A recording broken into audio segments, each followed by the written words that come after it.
जानिए महाभारत के 18 दिनों में किस दिन क्या हुआ था। इस दिन भीम दुर्योधन के बचे हुए सभी भाइयों को मार देता है। सहदेव शकुनी को मार देता है।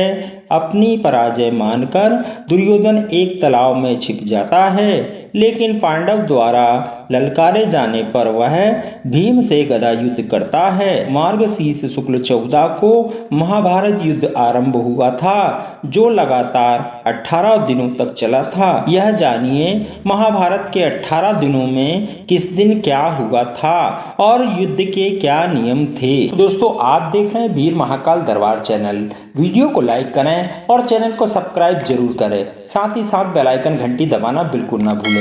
चलिए वीडियो स्टार्ट करते हैं। युद्ध के पहले दिन पांडव पक्ष को भारी हानि हुई थी।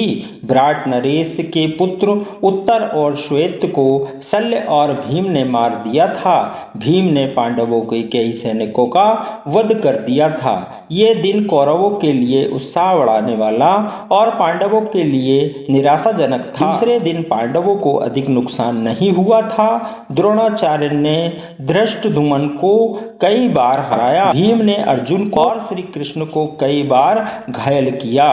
भीम ने हजारों कलिंग और निषाद मार गिराए। अर्जुन ने भी भीष्म को रोके रखा। तीसरे दिन भीम ने घटोत्कच के साथ मिलकर दुर्योधन की सेना को युद्ध से भगा दिया। भीषण संहार मचा देते हैं। श्री कृष्ण अर्जुन को भीष्म वध करने को कहते हैं, लेकिन अर्जुन उत्साह से युद्ध नहीं कर पाते हैं। उससे श्री कृष्ण स्वयं ही भीष्म को मारने के लिए दौड़ पड़ते हैं। तब अर्जुन भरोसा दिलाते हैं कि वे पूरे उत्साह से युद्ध लड़ेंगे। चौथा दिन, इस दिन कौरवों को अर्जुन रोक नहीं सके। भीष्म ने कौरव सेना में हाहाकार मचा दिया।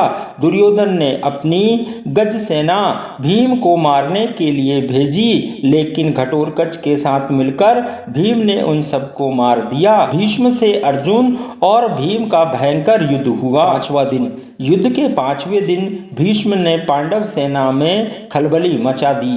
भीष्म को रोकने के लिए अर्जुन और भीम ने उनसे युद्ध किया। भीष्म ने सात्यकी को युद्ध से भगाने के लिए मजबूर कर दिया। युद्ध का 6वां दिन, इस दिन भी दोनों पक्षों के बीच भयंकर युद्ध हुआ। दुर्योधन क्रोधित हो रहा, लेकिन भीष्म उसे आश्वासन देते हैं और पांचाल सेना का संहार कर दिया। 7वें दिन अर्जुन कौरव सेना पर हावी हो जाता है। धृष्टद्युम्न दुर्योधन को युद्ध में हरा देता है।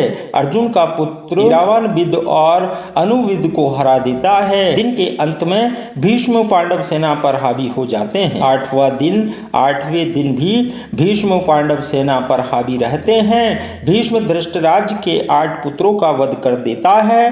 राक्षस अम्बुलस अर्जुन का इरावान का वध कर देता है। घटोत्कच दुर्योधन को अपनी माया से प्रताड़ित करता है। तब भीष्म की आज्ञा से भगदत्त घटोत्कच भीम, युधिष्ठिर व अन्य पांडव सैनिक को पीछे धकेल लेता है। दिन के अंत तक भीष्म धृष्टराज के 9 और पुत्रों का वध कर देता है। 9वें दिन दुर्योधन भीष्म से कर्ण को युद्ध में लाने की बात कहता है। तब भीष्म उसे आश्वासन देते हैं कि श्री कृष्ण को युद्ध में शस्त्र उठाने के लिए विवश कर देंगे या किसी एक पांडव का वध कर देंगे। युद्ध में भीष्म को रोकने के लिए कृष्ण को अपनी प्रतिज्ञा तोड़नी पड़ती है और वे शस्त्र उठा लेते हैं। इस दिन भीष्म पांडवों की सेना का अधिकांश भाग समाप्त कर देते हैं। 10वां दिन, इस दिन पांडव श्री कृष्ण के कहने पर भीष्म से उनकी मृत्यु का उपाय पूछते हैं। भीष्म के बताए उपाय के अनुसार अर्जुन शिखंडी को आगे करके भीष्म पर बाण की वर्षा कर देते हैं। अर्जुन के बाणों से भीष्म बाणों की सैया पर लेट जाते हैं। 11वें दिन कर्ण युद्ध में आ जाता है।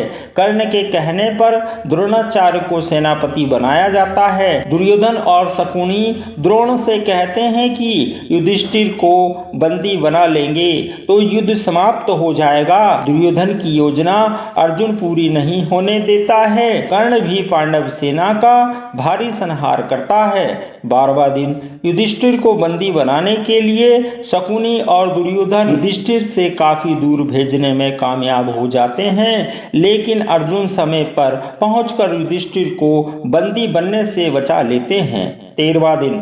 इस दिन दुर्योधन राजा भागदत्त को अर्जुन से युद्ध करने के लिए भेजता है। भागदत्त भीम को हरा देते हैं, अर्जुन के साथ युद्ध करते हैं। श्री कृष्ण भागदत्त के वैष्णव अस्त्रों को अपने ऊपर लेकर अर्जुन की रक्षा करते हैं। अर्जुन भागदत्त की आंखों की पट्टी तोड़ देता है, उससे उसे दिखना बंद हो जाता है। अर्जुन इस अवस्था में ही उनका वध कर देता है। इसी दिन द्रोण युधिष्ठिर के लिए चक्रव्यूह रचते हैं, लेकिन निकलना नहीं जानता था। युधिष्ठिर भीम आदि को अभिमन्यु के साथ भेजता है। चक्रव्यूह के द्वार पर जयद्रथ सभी को रोक देता है, केवल अभिमन्यु ही प्रवेश कर पाता है। वह अकेला ही सभी कौरवों से युद्ध करता है और मारा जाता है। पुत्र अभिमन्यु का अन्यायपूर्ण तरीके से वध हुआ देखकर अर्जुन अगले दिन जयद्रथ का वध करने की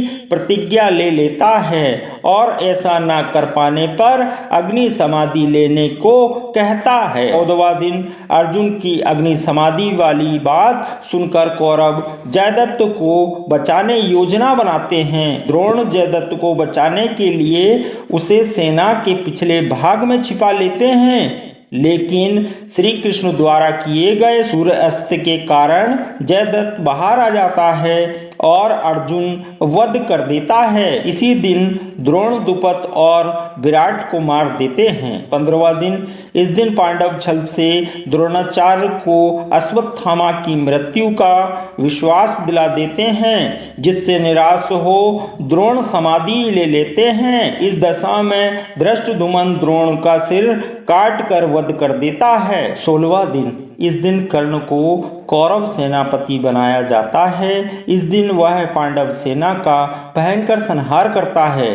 कर्ण नकुल सहदेव को हरा देता है, लेकिन कुंती को दिए वचन के कारण उन्हें मारता नहीं है।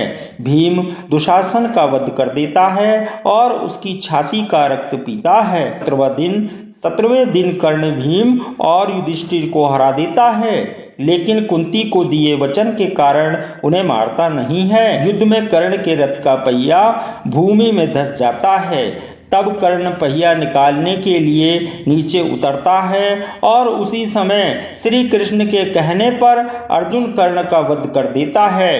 फिर शल्य प्रधान सेनापति बने, जिसे युधिष्ठिर मार देता है। 18वां दिन। इस दिन भीम दुर्योधन के बचे हुए सभी भाइयों को मार देता है। सहदेव शकुनी को मार देता है। अपनी पराजय मानकर दुर्योधन एक तालाब में छिप जाता है, लेकिन पांडव द्वारा ललकारे जाने पर वह भीम से गदा युद्ध करता है। तब भीम छल से दुर्योधन की जंघा पर प्रहार करता है, इससे दुर्योधन की मृत्यु हो जाती है। इस तरह पांडव विजय होते हैं। तो दोस्तों, आपको हमारी वीडियो कैसी लगी प्लीज कमेंट करके जरूर बताइएगा। वीडियो को लाइक करें और दोस्तों चैनल को सब्सक्राइब जरूर करें। चलिए दोस्तों, होती है आप सबसे मुलाकात नेक्स्ट वीडियो में।